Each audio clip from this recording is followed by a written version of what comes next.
네, 교과서 89쪽 밑줄 치도록 하겠습니다. 첫 번째 줄, 고려의 중앙 지배층은 과거와 음서, 혼인을 통해 문벌을 형성하였다.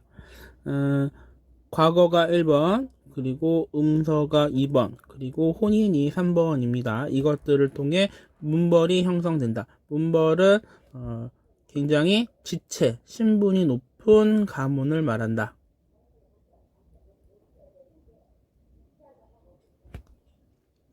한 줄 밑으로 가서 경원 이씨 가문은 왕실과 거듭된 혼인을 통해 권력을 차지하였다.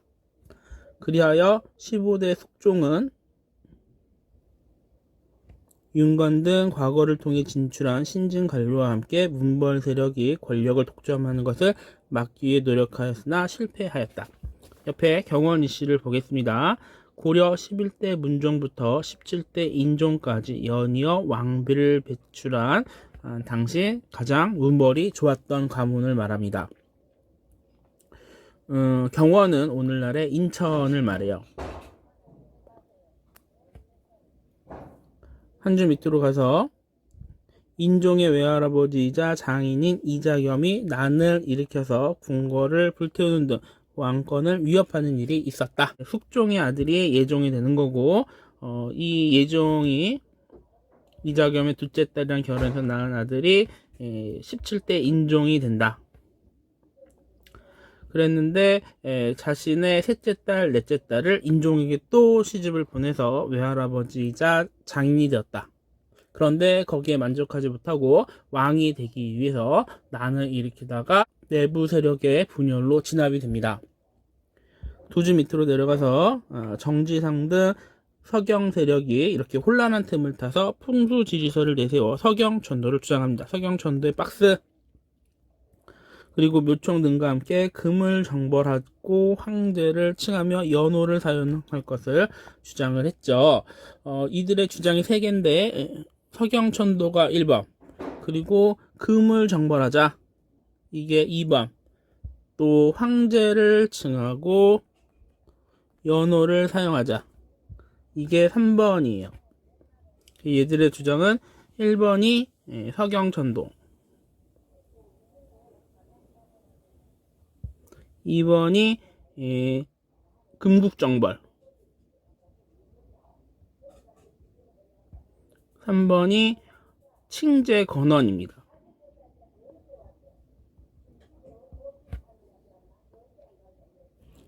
그러나 김부식 등 개경 세력은 서경천도를 강하게 반대한다. 결국 묘총 등은 국호를 대위로 하고 서경에서 반란을 일으켰으나 김부식이 이끄는 관군에 의해 진압되었다. 그 다음에 밑에 해보자를 잠깐 볼게요. 자료 1번에서 서경 지역은 풍수지리설에 의하면 대화세다. 두 줄 밑으로 내려가서 금이 종을 바치고 스스로 항복할 것이다. 뭐 풍수지리가 좋긴 한데 그런다고 막 그 다른 나라가 조공을 하거나 항복하거나 하진 않겠죠. 그래서 좀 이상한 면도 없지 않아 있다. 다음은 이제 90쪽입니다.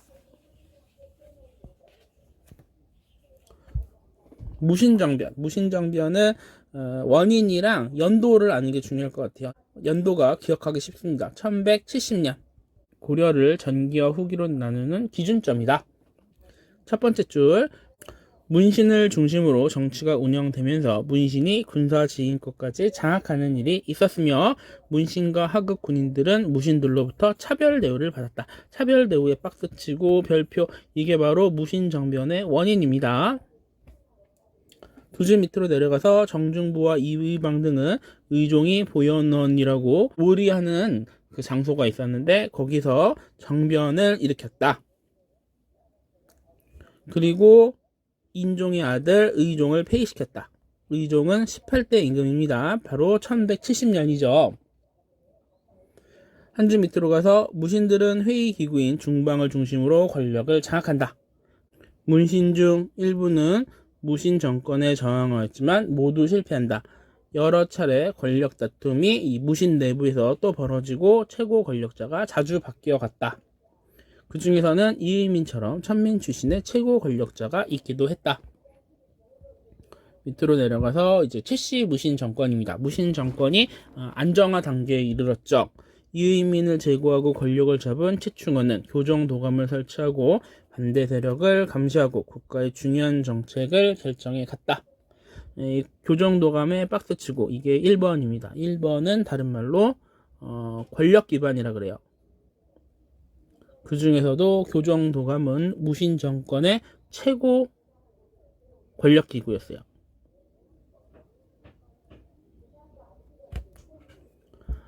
옆으로 가서 최충원의 아들 최우는 자기 집에 정방이라고 하는 인사행정기구를 설치하고 인사행정까지 장악하였다. 인사행정에 점을 찍습니다. 그리고 옆으로 가서 사병 집단인 도방과 삼별조를 군사적 기반으로 했다. 이게 2번이고 이거는 군사적 기반.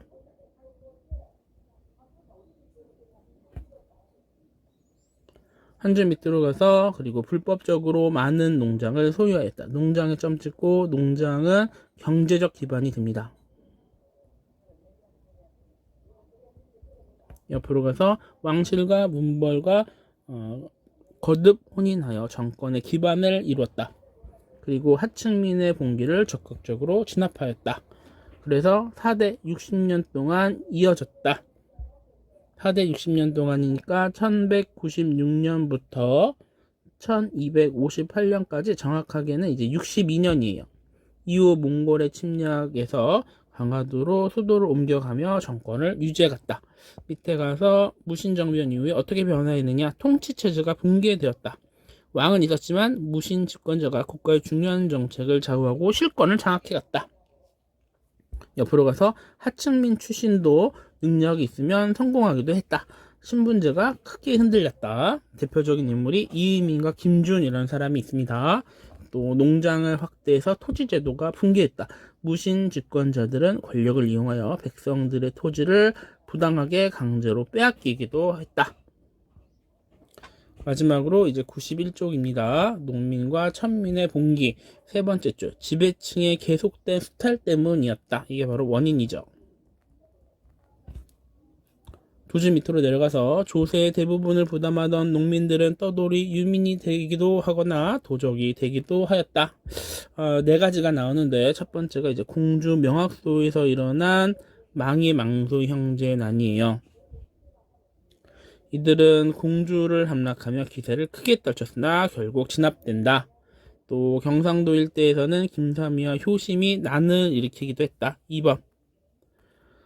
김삼이가 일으킨 데가 이제 운문이라고 하는 데인데 여기가 이제 대구 밑에 청도라는 데고 효심이 난을 일으킨 데는 초전이라고 하는 데인데 오늘날로는 울산입니다. 그리고 한 줄 밑으로 내려가서 죽동이라는 관노비가 반란을 일으켰다. 이게 3번. 그리고 가장 중요한 만적의 난은 노비들을 모아서 봉기를 계획하였으나 사전에 발각되어 실패하였다. 이게 4번. 만적의 봉기는 신분적 차별을 극복하고 정권의 탈취를 계획했다는 점에서 당시 천민들의 의식이 성장하고 있었음을 보여준다. 이게 의의가 되는 겁니다. 여기 지도를 통해서 볼게요. 망이 망소이는 공주 명학소에서 일어났으니까 위치가 한 이 정도 되는 거고, 그 다음에 운문은 여기가 바로 대구니까 대구 밑에 청도를 말합니다. 김삼이의 난, 울산에서는 효심의 난, 만적의 난은 수도였던 개경에서 있었기 때문에 충격이 굉장히 컸다 그래요. 그리고 이제 죽동의 난은 전주 관노비의 난이거든요. 그러니까 이게 전주 지역이 한 이쯤 된다. 망이 망소의 난도 잠깐 보겠습니다. 첫 번째 줄, 국가에 필요한 물품을 생산하던 공주 명학소의 주민들은 일반 군현에 사는 백성들에 비해 차별 대우를 받았다. 왜냐하면 공주 명학소에서 살았기 때문에 그렇죠. 그 특별 행정구역이었다. 무신 정변 이후 지방에 대한 통제력이 약해지면서 이 소에 대한 수탈이 더욱 심화되었다. 그래서 공주 명학소의 주민들은 지방 간의 괴롭힘에 견디다 못하여 망이 망소의 형제를 중심으로 봉기를 일으키게 되는 거죠. 공주 밑으로 가서 관군을 물리치고 공주 지역 전체를 장악하기도 하였다. 정부는 명악소를 일단 충순현으로 승격시켜 줍니다. 그리고 주민들을 달랬죠. 주민들은 정부를 믿고 해산했으나 정부는 이들을 토벌하기 위해 다시 관군을 보냈다. 이에 망이망두 형제는 끝까지 저항하였지만 결국 진압당했습니다. 그러니까 국가가 일단 급하니까 그 죄를 용서해 주겠다. 그리고 너네가 원하는 거 다 들어주고 소에서 일반 군현으로 바꿔주겠다 해가지고 해산시킨 다음에 이제 상황이 좋아지니까 토벌군을 보냈던 거죠. 여기까지 하겠습니다.